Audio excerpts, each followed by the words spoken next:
Public ఇప్పుడు మా ముసలి మూతవారి రాముల తాత వచ్చేయాలి కదా, మరి పెద్ద మనిషి ఏడ ముచ్చట్లకి మూతులు చాపి కూర్చున్నాడు, అరుచుకుందాం పాండ్రి. ఓ తాత ఏం చేస్తున్నావే? బతుకులే మొయండి పాయముండి మాను బతుకులాయే, రాజిగా ఈ రాజ్యంలా బతుకులు చూడు, రాజిగా ఈ రైతుల బతుకులు మారుతలేవు.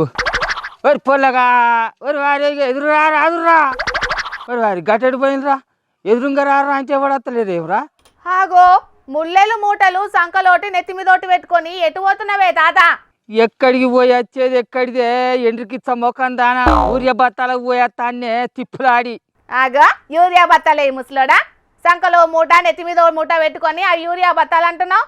కొంపదీసి నిన్న తాగిన పాసికలు ఇంకా దిగలేదా ముసలోడా? ఓ సింపిరి జుట్టుదానా, ఈ బత్తాలలో ఉన్నది ఊరియనే అంటున్నాం. నర్సంపాట్ల ఓ గటు మొఖాన కడకున్న కాంచనమాల అనే మందుల దుకాణంలోకి పోయి ఇగో ఊరియా బత్తాలు కొనుక్కొని వస్తాను.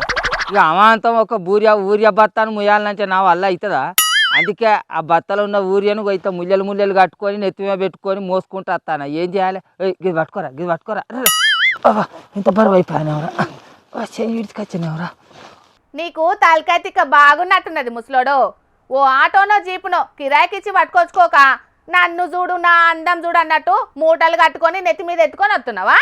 అమ్మా తిప్పులాడి ఊరియా బత్తాలు కొన్న రేటు కంటే ఆడ నుంచి ఇంటికి వేసుకొచ్చే కిరాయికే ఎక్కువ రూపాయలు అడుగుతానులే బొమ్మ.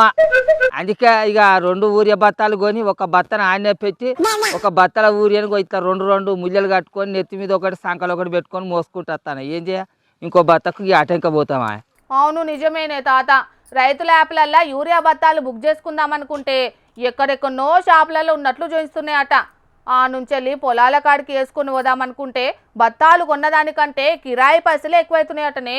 ఓ ఇట్లా చెప్పుకున్నా తిప్పలే ఉన్నదే అవ్వ. ఇక ఊరియా బత్తాలు పుక్యానికి ఇచ్చి ఆ బత్తాలను శీలకాడికి తీసుకుపోయి వేసి రానుండేనా? కనీసం కొన్న బత్తాలను శీలకాడికి మోసుకుపోయే తెలివి కూడా లేదా, గంత కూడా శాతం అయితే లేదా అని కార్యాడ్డాలాడతారు కొంతమంది. అందుకే అన్ని మోసుకొని వస్తాను. ఏం చేయాలి? మేడకు పడ్డ పాము కరవక తప్పదన్నట్టు యూరియా బత్తాలు కావాలనుకుంటే ఇట్లా తిప్పలు పడాల్సిందే. మరి ఏం చేస్తాం? అట్లా కాదు పిల్ల, ఆపులల్లో బుక్ చేసుకున్న వాళ్ళకే ఊరియా బత్తాలు అన్న ఈ సర్కారు ఆ బత్తాలు ఏదో గిట్ల మాకు దగ్గర పాటలు ఉంటే మా ఊరు దుకాణాలల్లో ఈ బత్తాలు ఇచ్చేది ఉంటే మంచిగా మేము దగ్గర పాటలు కొనుకొచ్చుకొని ఉందాం కదా. ఇంకా పర్వీన్ రెడ్డి సేటు దుకాణాలకు ఇచ్చేది ఉంటే మంచిగా యాలపూతగా కొనుకొచ్చుకొని నేను షేర్లో తలుకుంది. అక్కడ ఎక్కడో దిక్కుమొక్కు లేని దుకాణాలలో ఇచ్చేటాలకు ఆడ నుంచి మోసుకొచ్చేదానికి ఒగ్గిసంటి తిప్పలు కావైతే ఎవరికి చెప్పుకొని చెప్పు. ఏం చేస్తామే మరి, చేసుకున్న వాళ్ళకు చేసుకున్నంత పుణ్యం అన్నట్టు వ్యవసాయం చేయాలనుకున్నటోళ్లకు ఇసంటి తిప్పలు తప్పాయి. మరి ఇక గిసంటి తిప్పలు చేయబట్టే ఈ కాలం పోరగాండ్లు వ్యవసాయం అంటేనే కాండ్రకిచ్చి ఉంచుతాండ్లు.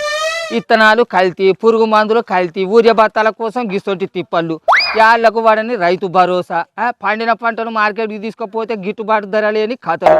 ఇక గిన్ని కథలు నడవ వ్యవసాయం చేయమంటే ఎవడు చేస్తాడు, ఎవడు ముందరికి వస్తాడు చెప్పిగా. అవును నువ్వన్నట్టు బస్టాండ్లల్లో పుట్నాలు అమ్ముకొని బతికినా మంచిదే గాని వ్యవసాయం చేసి ఇసొంటి ఇబ్బందులు అయితే మేము పడలేమంటున్నారే ఈ కాలం పోరలు.